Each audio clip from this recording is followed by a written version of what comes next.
Industri galangan kapal di bagian Siapi-Api. Belum dapat dipastikan kapan galangan kapal bermula di Riau, khususnya di bagian Siapi-Api. Setidaknya, sejak awal milenium kedua, sekitar abad 12 sudah ada kapal yang digunakan belayar dari Sungai Rokan ke Melaka. Karena Raja Melaka ketiga berasal dari keturunan raja di Sungai Rokan, yang ibunya menjadi salah seorang istri Raja Melaka kedua, yaitu Musi tahun 1952. Jadi, pada masa itu sudah ada pembuatan kapal di Sungai Rokan yang digunakan untuk pelayaran ke Semenanjung Malaya dan penangkapan ikan di Selat Melaka. Pembuatan kapal di galangan pada masa itu adalah kapal perikanan dan pengangkutan yang berukuran kecil, umumnya sebagai perahu yang digerakkan oleh layar yang diperkirakan berukuran sekitar 30 JT yang terbesar.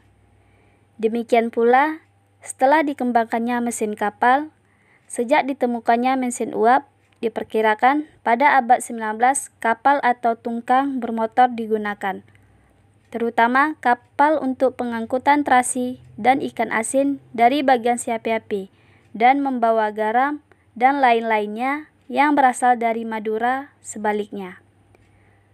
Bersamaan dengan itu, kapal tungkang semakin berkembang membawa hasil laut dan hutan dari Sumatera dan Semenanjung Melaka, dan barang kebutuhan harian sebaliknya. Pada masa itu, mulai berkembang galangan kapal kayu ukuran besar sampai dewasa ini, mampu membuat kapal kayu berukuran 350 JT.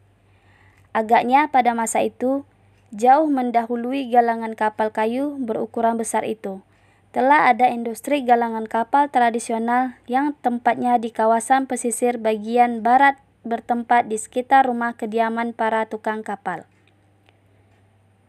Galangan seperti itu masih ditemukan sampai saat ini di berbagai tempat di kawasan pesisir Pulau Sumatera.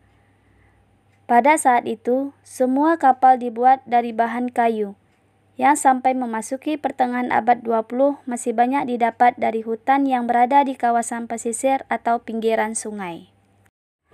Sumber lain mengatakan, sejarah perkapalan tradisional di bagian Siapi-Api berawal dari masuknya etnis Tionghoa atau bangsa Cina di bagian Siapi-Api pada tahun 1928. Banyaknya kelenteng daerah bagian Siapi-Api sebagai tempat peribadatan mereka. Hal ini yang membuktikan bahwa etnis Tionghoa sudah lama menetap dibandingkan etnis-etnis lainnya. Pada saat itu, hampir seluruh penduduk di bagian Siapi-Api adalah orang Cina. Mereka datang tidak hanya berdagang di bagian Siapi-Api, tetapi mereka juga mengembangkan dari sektor industri perikanan. Dalam pembuatan kapal tradisional, orang Cina sebagai pemilik modal dan pekerjaan atau tukang, yaitu orang-orang Melayu yang sudah berpengalaman dalam membuat kapal. Hal ini bisa didapat banyaknya ditemukan industri galangan kapal tradisional di pesisir sungai-sungai atau laut di bagian Siapi-Api, yang sedang beroperasi atau masih aktif hingga saat ini. Sehingga pada tahun 1928 sampai 1930, bagian Siapi-Api dikenal sebagai penghasil ikan terbesar kedua di dunia setelah Norwegia. Keadaan kapal tradisional di bagian Siapi-Api. Galangan kapal tradisional di bagian Siapi-Api memang sudah terkenal hingga sampai ke luar negeri. Pada tahun 1970, kapal tradisional mengalami perkembangan yang pesat dikarenakan banyaknya pesanan yang tertarik dengan produksi kapal di bagian Siapi-Api. Pada tahun 1970 sampai 1998, perkapalan di daerah bagian Siapi-Api terkenal sebagai galangan kapal tradisional terbesar di Indonesia. Perahu dan kapal buatan galangan kapal bagian Siapi-Api mampu menebus berbagai jenis karakteristik lautan hingga digunakan sampai di Pulau Jawa, Nusa Tenggara, dan Maluku.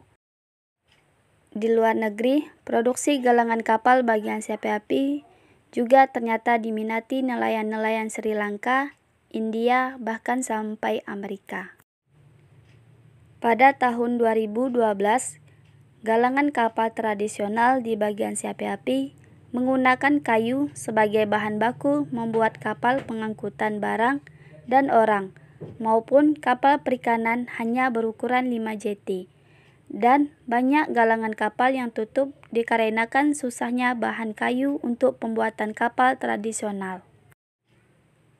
Tempat dibangunnya galangan kapal berada di kawasan pinggiran sungai di wilayah pesisir, tanpa bangunan tertutup dan terbengkalai.